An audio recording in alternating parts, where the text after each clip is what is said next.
Hey everybody, let's take a look at Ultrakatty and Warrior Lucy, shall we? Lego Movie 2 set that features the ultimate post-apocalyptic form of Unikitty.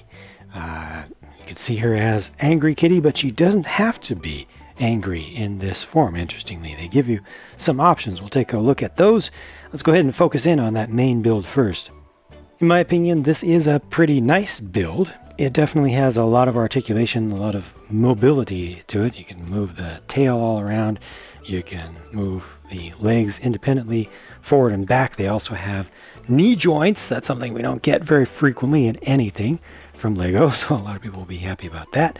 And it has the ability to angle at the ankles individually. No ball joints down there, so you're not able to always get the pads of the feet flat with the ground, but that's not that big of an issue. You're still able to get this to be fairly stable in many different poses by just letting it be. Set it up however you want. So you can have it up high, you can have it up low, you can have it angling down, or you can have it getting ready to pounce up. There are lots of spikes around this which use different types of pieces to create those spike textures, from these small 1x1 modified plates, the 1x2 plates with the 3 teeth coming out of them. Here are the modified tiles, I guess you could call them, with the 2 asymmetric teeth coming out the top. You get these barbs here. These are used as barbs or weapon pieces. Of course, she has her unicorn horn on as well. Lots of different stuff used and actually attached in different ways. Like, for instance, look at these small barbs here at the back. Those use the modified 1x2 round plates, or rounded plates, which is kind of cool, with the hollow studs in them.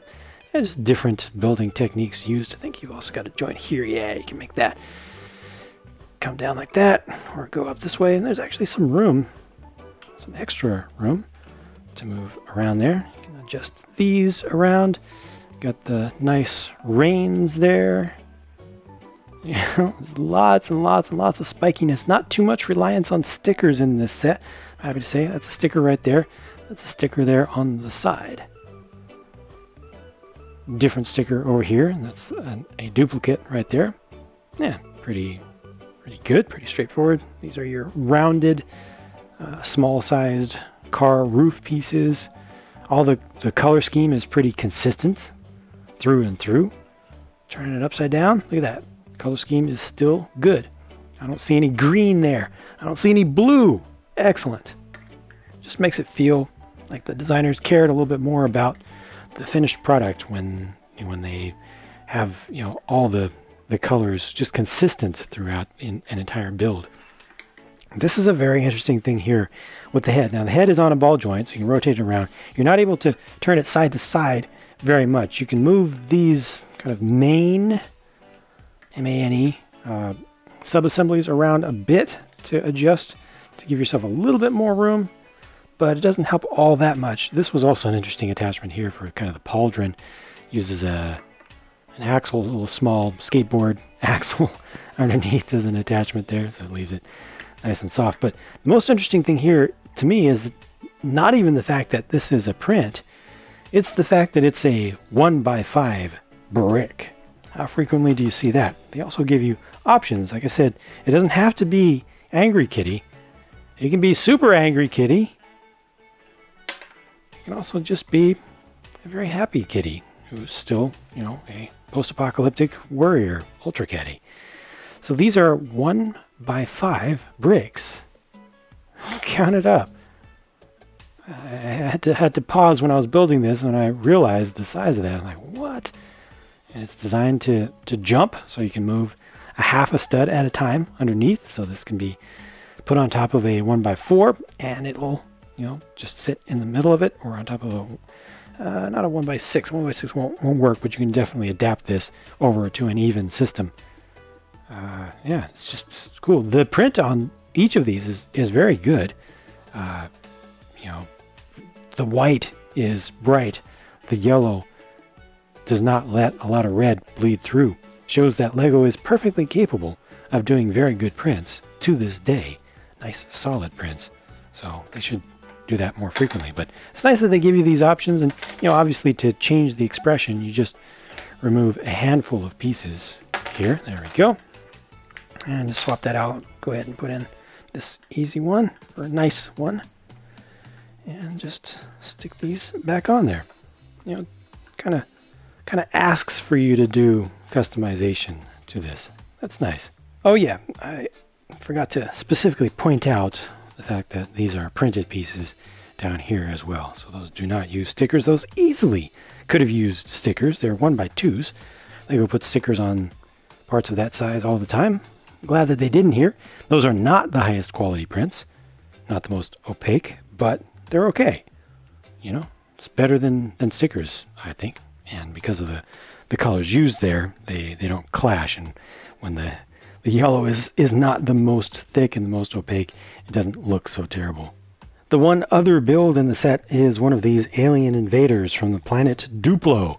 This is built up with regular Lego system parts. You're just able to open and close the mouth there. You can also rotate the eye around with a knob on the back to make it look a little bit more alive. That's cool. You know, just a simple little thing, a little Technic-based thing. Rotates through the center there, but like I said, this is fully system-based, and you do see the red around the back because they wanted to show you the tongue from around the front, you know, at the back there. So I'm actually okay with that. You know, it was done with a purpose, and this looks pretty good. Looks like what it's supposed to be. For regular minifigures, we get an Emmett and a Lucy, aka Wild Style. Lucy is fully done up with all of her accessories, the dual molded legs, the prints on the sides of the legs, prints on the arms as well, and Emmett is, you know, just Emmett with a little bit of extra wear.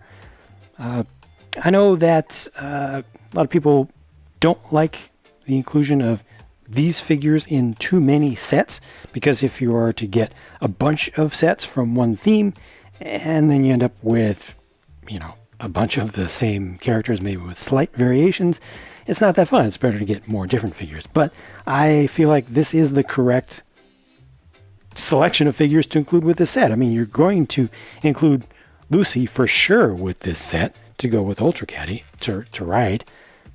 And, you know, Emmett is a main character. It's the main character of the theme. So, I mean, he goes with Lucy, he goes with the theme. Not everybody is going to be able to buy every set. So if a kid is only able to get this set and one other, unless it happens to be the one set that only has these two figures, also these two exact ones, you need to have this option here to get these two. I think it's a correct decision, even if it's not going to be the best for everyone out there. It's a difficult decision sometimes for LEGO to make, but I think they did the right one here. Looking at the volume of stuff that I get in this set and the types of pieces and everything, I personally would value this between $25 and $30 US, and it is actually priced at $30 US.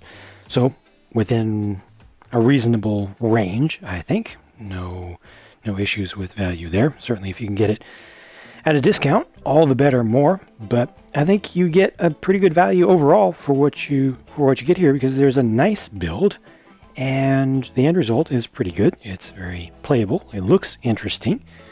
And yeah, I think it's designed well. Those are very nice options to have.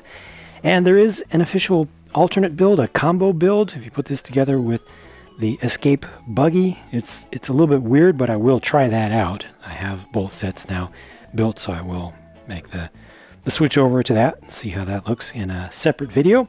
But if you want to see this set built in its default form, the way that I just showed it to you in this review, you can check out my speed build video over on my speed build channel. And if you like how that video turned out, consider subscribing if you want to see more videos of a similar type. At the end of that build, these are the parts that were left over, the true spares, including some of the rubbery pieces as well, but you know, nothing too special here. I guess the most special thing is just the unicorn horn in just a plain red color. But that's it for this video. Thanks for watching. I will link to the speed build right now and in the pinned comment, and I'll talk to you again soon.